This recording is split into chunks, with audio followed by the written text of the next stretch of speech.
Hello viewers, আসসালামু আলাইকুম। Urmi kitchen with ব্লগে আপনাদেরকে স্বাগতম।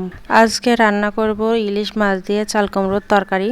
এখানে আমি 3টা ইলিশ মাছ নিয়েছি আর নিয়েছি একটা চাল কুমড়ো। এখন চাল কুমড়োটা ভালোভাবে কেটে নেব। আর কচি চাল কুমড়ো হলে তরকারিটা বেশি ভালো লাগে।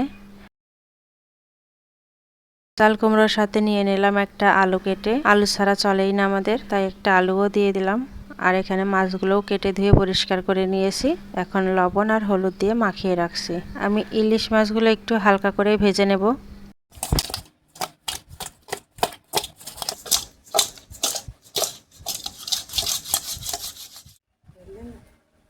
কড়াইয়ে দিয়ে দিচ্ছি তেল।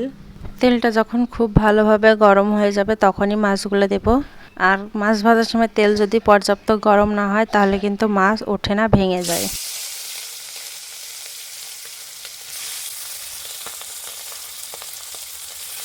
এতে একে একে মাছগুলো এখন দিয়ে দিচ্ছি। এপিট ওপিট করে 1 মিনিটের মতো সময় নিয়ে ভেজে নেব। ইলিশ মাছ খুব বেশি ভাজা লাগে না, আবার না ভেজেও কিন্তু তরকারির ভিতরে দেওয়া যেত।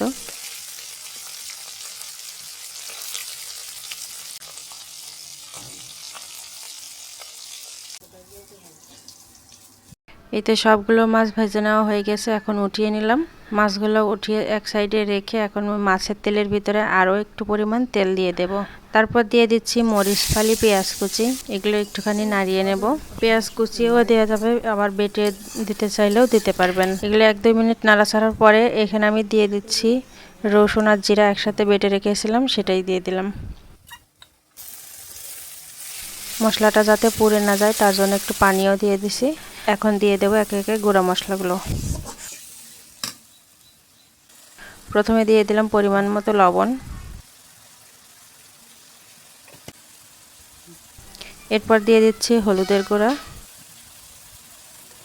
তারপর দিচ্ছি মরিচের গুঁড়া। যেহেতু কাঁচা মরিচ দিয়েছি, গুঁড়া মরিচটা একটু বুঝে কম করে দিতে হবে। এখন সব মশলাগুলো একসাথে মিশিয়ে নিলাম এবং আরও একটু পানি দিয়ে দিলাম।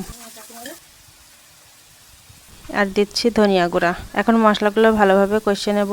যতক্ষণ না পর্যন্ত মশলা থেকে তেল ছেড়ে আসে ততক্ষণ মশলাটা কষাতে দেব।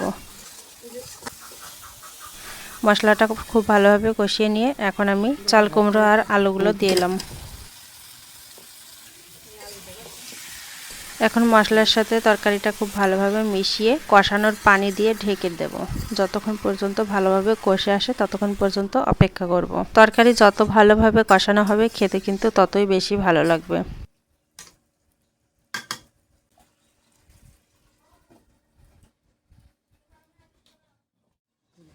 ঢাকনাটা উঠিয়ে এখন নেড়েচেড়ে দেব। কষানোর পানিটা যেই মুহূর্তে শুকিয়ে আসবে তখন আমি ঝোলের পানিটা দিয়ে দেব।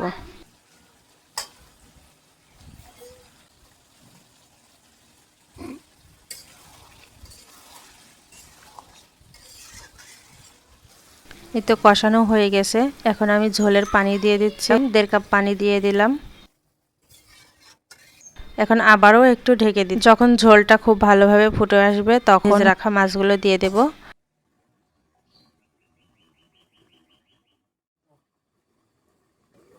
এতে তরকারিটা ফুটে গিয়েছে। এখন আমি মাছগুলো দিয়ে দিচ্ছি। চাল কুমড়োর সাথে ইলিশ মাছের তরকারিটা খেতে বেশ ভালো লাগে। মাছগুলো দিয়ে দেওয়ার পর আরও 5 মিনিট জাল করে রান্না করে নেব, ঝোলটা একটু শুকিয়ে আসা পর্যন্ত। যে যেই রকম ঝোল খেতে পছন্দ করেন সেই মাপে ঝোলটা নামিয়ে নেবেন।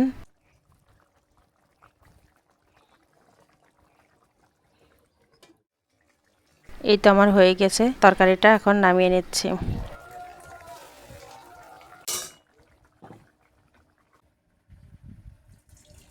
আমার রেসিপিগুলো যদি আপনাদের ভালো লেগে থাকে তাহলে অবশ্যই কমেন্ট করে জানাবেন এবং লাইক কমেন্ট শেয়ার করবেন। আর আমার ভিডিও নিয়মিত দেখার জন্য অবশ্যই চ্যানেলটিকে সাবস্ক্রাইব করে পাশে থাকবেন। ধন্যবাদ সবাইকে।